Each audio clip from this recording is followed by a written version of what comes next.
સુરતમાં ગણપતિ પર પથ્થર ફેંકનારા પાપીઓના પર્દાફાશની હવે ઘડીઓ ગણાઈ રહી છે। પોલીસે લાકડા છાપ 16 મુદ્દા તૈયાર કરીને એ દિશામાં તપાસ આદરી દીધી છે। મંગળવારે 27 આરોપીઓને કોર્ટમાં રજૂ કરી પોલીસે રિમાન્ડ માંગતી વખતે અલગ અલગ 16 મુદ્દા રજૂ કર્યા, જેમાં પથ્થરબાજોના આકાની એક કડીનો પર્દાફાશ થઈ જશે। પોલીસે રિમાન્ડ માંગતા કોર્ટમાં રજૂઆત કરી કે આરોપીઓની ઓળખ પરેડ કરવી જરૂરી હોવાથી આરોપીઓને સાથે રાખવા જરૂરી છે। બહારના આરોપી હોવાની આશંકાની દિશામાં તપાસ જરૂરી છે, જેના માટે આરોપીઓને સાથે રાખવા જરૂરી છે।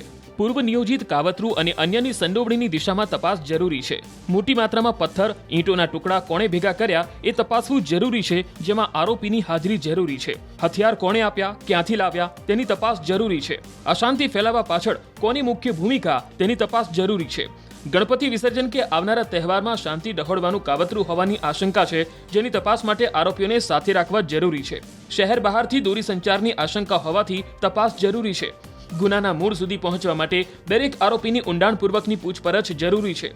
200 થી 300 અજાણ્યા આરોપીઓના નામ ઠામ કઢાવવા પૂછપરછ જરૂરી છે। કોના કહેવાથી કૃત્ય આચર્યું એ જાણવા આરોપીઓની પૂછપરછ જરૂરી છે। સહ આરોપીની સંડોવણી જાણવા પોલીસ કસ્ટડી જરૂરી છે। સૈયદપુરા પોલીસ ચોકી પર પથ્થરમારા માટે કોણે ઉશ્કેર્યા તેની તપાસ જરૂરી છે। હુમલામાં વપરાયેલ હથિયાર સહિતનો મુદ્દામાલ રિકવર કરવા જરૂરી છે। બનાવની જગ્યા અને આસપાસના સીસીટીવીના આધારે આરોપીઓની ઓળખ કરવી જરૂરી છે, જેમાં આરોપીની જરૂર પડે એમ છે।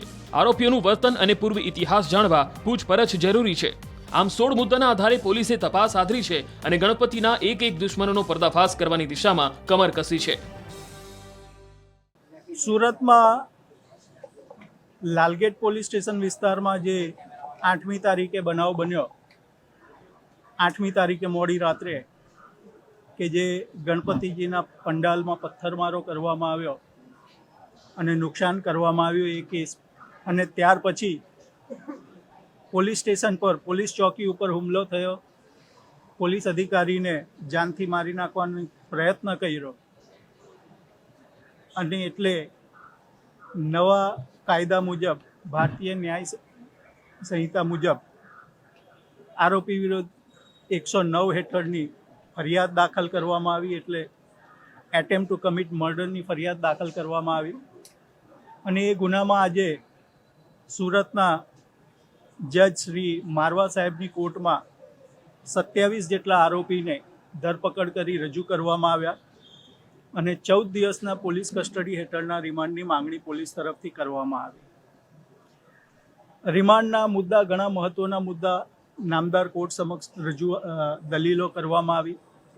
બંને પક્ષે લગભગ 2-2.5 કલાક જેટલે લાંબો સમયની દલીલ ચાલી। 3:30 વાગે આરોપીને રજૂ કરવામાં આવ્યા અને અત્યારે 7 વાગે બંને પક્ષની દલીલો પૂરી કરવામાં આવી। રિમાન્ડના મુદ્દામાં આ જે કૃત્ય છે એ આયોજનબદ્ધ કૃત્ય છે। આટલા સમયમાં આટલા બધા પથ્થરો ભેગા કરવા, લાકડી વગેરે ભેગી કરવી અને પોલીસ સ્ટેશન પર હુમલો કરતા પહેલા મારો મારો, મારી નાખો, માથામાં મારો, આ પ્રકારના શબ્દ પ્રયોગ કરવો એ પોતે જ બતાવે છે કે આરોપીઓનો મારી નાખવાનો ઈરાદો હતો।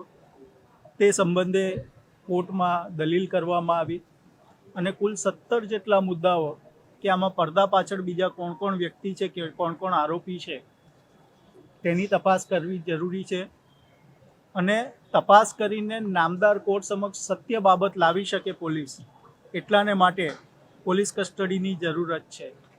અમે કોઈની પર્સનલ લિબર્ટી છીનવવા નથી માગતા, પરંતુ કોર્ટ સમક્ષ જ્યારે ન્યાય ટ્રાયલ ચાલે તો કોર્ટને સત્યની નજીક લઈ જવાને માટે અમારે 17 જેટલા મુદ્દા છે, મુદ્દાની તપાસ કરવી પડે અને એના વગર તપાસ અહીંયા અટકી પડે તેમ છે, તે પ્રકારની દલીલ નામદાર કોર્ટ સમક્ષ રજૂ કરવામાં આવી।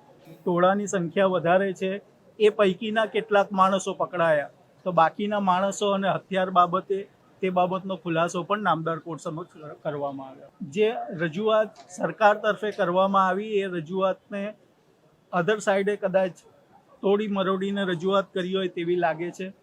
સરકાર તરફે એવી રજૂઆત કરવામાં આવી કે આ આરોપીઓના કાર બહારગામ સાથે નથી જોડાયેલા છે કે કેમ, એની પણ તપાસ કરવાની જરૂર છે।